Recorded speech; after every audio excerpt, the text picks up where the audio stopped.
sports, lots of sports. I'm curious, what did you graduate in, your degree? So, great question. I started off sports and exercise science. Right. And then I was not the best student. You realized the biology just wasn't for you? That is exactly what. So Coach Brown, he called me into his office. He said, "David, I love you. I don't think you can do this." And I was like, "Thank you, Coach. I appreciate you being honest with me. I will go ahead and switch over to general studies. We will get this done. I will get my degree, and I will do whatever I can with my life." Yeah, you've got to appreciate the brutal honesty, right? Absolutely. I mean, that's exactly what I want in a coach. Exactly. That's what I look for, actually. Yeah, So. it's a hard pill to swallow, but once you do, you're like, okay, yeah, I kind of see where you were coming from there. Yes. So that's why you went overseas and played professionally in Croatia and Australia, right? That is exactly why I didn't have any other options, right? No, I had a decent career here. Decent. Come on now. It was decent. I think I could have done a little bit better. National championship would have been awesome, like our volleyball team this past year. Shout out. Shout out Coach Callum and Journey there. Coffee. And Journey. But so after our last game, agents called me. I ended up going over to Croatia. Awesome country, by the way. Food there is top of the line. I would trade our food here in America for that food any day of the week. Our food here feels so processed compared to theirs. And then Australia, I was there 3 months. COVID got me. I was basically in a prison cell there.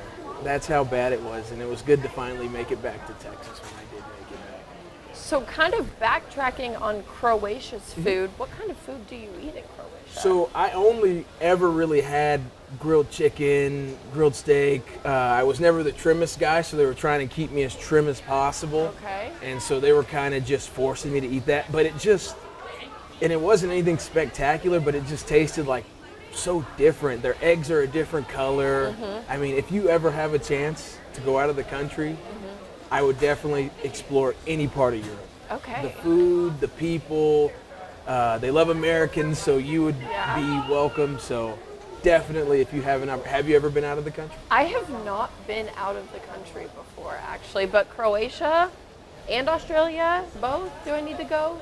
I would say Australia before Croatia. Okay. It'll get you prepared because it's a little more Americanized, but it still kind of has that foreign feel. And then you get over to Croatia and nobody speaks English and you have to ask help and everybody's trying to take your money. But besides that, it's really, really cool. Pocketing. You get really good at keeping your stuff security. Not necessarily that way, but they know you don't understand the language, so they'll try to kind of swindle you, so to speak. And they almost got me a couple times, but I had good teammates. So. Hey, there you go. It was Coach Brown. He was the one that helped you, right? Absolutely. Right? Coach Brown. I'm curious what the language barrier was like in Croatia, playing with them. Oh, man. It's like, it would be like trying to talk to a dog. Okay. Do you have any pets? I do. So, yes. Whatever you try to teach your dog or whenever you guys are talking and you're mad at it and it doesn't really understand, that is what it's like there. They only understand my facial expressions and some hand movements and if I hold up 1, 2, 3. Okay. But it is just brutal. I mean, going to the grocery store was one of the worst experiences ever. So, I don't know. I sound like I'm griping about it because I did enjoy it, but it was just different, the language barrier. I'm sure. Did you have just 3 main offenses, 1, 2, and 3? Yes. So you would just 1, 2, and 3. Okay. Yes. It was that simple for me. That's general studies major, 1, 2, 3. No biology. It worked out perfect for us. So you can count. It was awesome.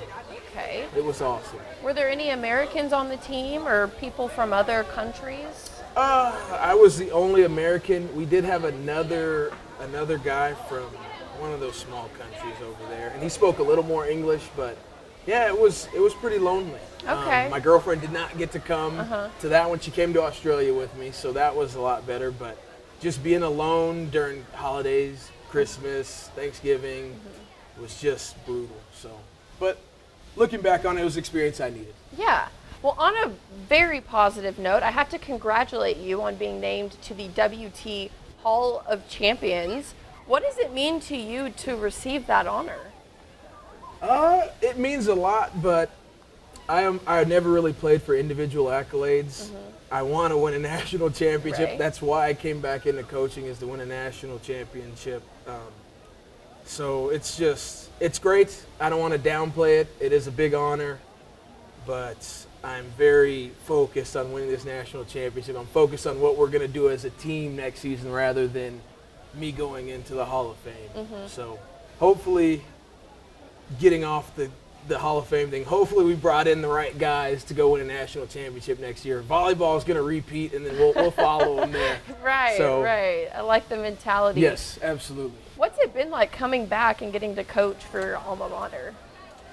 It's been good. I know everybody. Everybody treats me like a human being now, rather than, when I played I was the legend, whatever. Now I get treated like a normal person, so that's kind of the best thing about being back. I'm telling you, it's awesome. I don't have to chav this, chav that. No, yeah, I'm here. Hey, David, you work here again. Yeah. So it's great. Just not even getting called Chav anymore. Getting called David is the best part about it. You get to get called your first name. My first name. You're on a first name basis. Yes. Cool. Yes, so it's been good, though. I've learned a lot from Coach Brown and Coach Gove. They've been great to me. I've been more of a mentor for the players. I've been coaching, but more of a mentor, and kind of making sure they don't make the same mistakes, making sure they don't take biology if they don't. If it's not on your degree plan. Do it. Don't take it. So. Yeah, what's it been like getting to coach like a Julius Brown, who is so incredible, and I feel like he was a player similar to you, very successful, a leader on the team. It was great coaching Julius. He's just an awesome guy. Our babies were actually born 3 months apart on the same day, so we kind of have that connection. I still talk to him all the time. So that's been great. And then it's been different coaching guys like Zach Toussaint, who I had a great relationship before I came and coached, more of a friend. And then now it's just, we had to kind of change courses with that relationship, so to speak. So with guys like him, Cameron Bell, it's just been different. But Julius was great. I didn't know him before, so I came in, I coached him up, and then now we have a great bond, and I still talk to him all the time.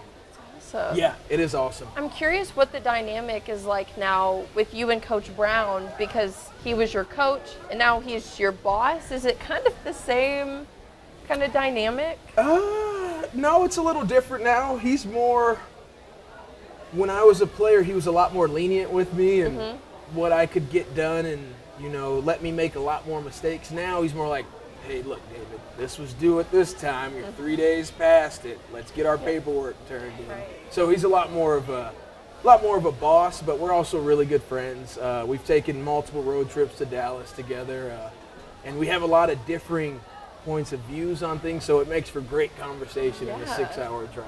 Oh, I bet. So it's been good. It's been good.